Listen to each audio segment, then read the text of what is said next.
सानहा सौत में मुख्तलिफ महकमों की कोताही सामने आने का इंकशाफ हुआ। चेयरमैन इंस्पेक्शन टीम ने पेशावर हाई कोर्ट में महकमों की कोताही का इतराफ किया।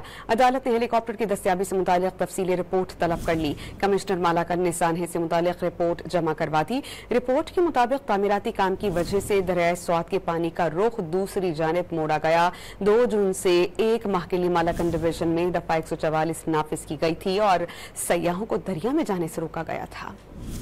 सानहा सवात में मुख्तलिफ महकमों की कोताही सामने आने का इंकशाफ हुआ है। चेयरमैन इंस्पेक्शन टीम ने पेशावर हाई कोर्ट में महकमों की कोताही का एतराफ किया। चेयरमैन इंस्पेक्शन टीम ने वाजे किया कि वाक़े की तहकीकात जारी है और सानहा के तमाम पहलुओं को सामने लाया जाएगा। चीफ जस्टिस ने हिदायत की कि गफलत बरतने वालों का जल्द अज जल्द तयन किया जाए। अदालत ने इस्तिफ्सार किया कि सयाहों की हिफाजत के लिए क्या इकदाम किए। अदालत ने हेलीकॉप्टर की दस्तयाबी और तफसीली रिपोर्ट तलब कर ली। कमिश्नर मालाकन की जानिब से सानहा सवात की जमा की गई रिपोर्ट 5 सफ़ात पर मुश्तमिल है। रिपोर्ट में कहा गया है कि मामूल से ज्यादा बारिश होने के बाइस दरिया सवात में खवाजा खीला के मकाम पर पानी की सतह 77,782 क्यूसेक तक पहुंच गई थी। दरिया सवात में तामीराती काम की वजह से पानी का रुख दूसरी जानिब कर दिया गया और पानी का रुख तब्दील होने की वजह से जाए हादसे में पानी की सतह कम थी और सयाह वहाँ पहुँचे। रिपोर्ट के मुताबिक दरिया के किनारे कायम तजावुजात के खिलाफ ऑपरेशन का फैसला सैलाब से कबल ही हुआ था। सानहा सवात में डूबने वाले डस्का के रिहायशी अब्दुल्ला की तलाश जारी है।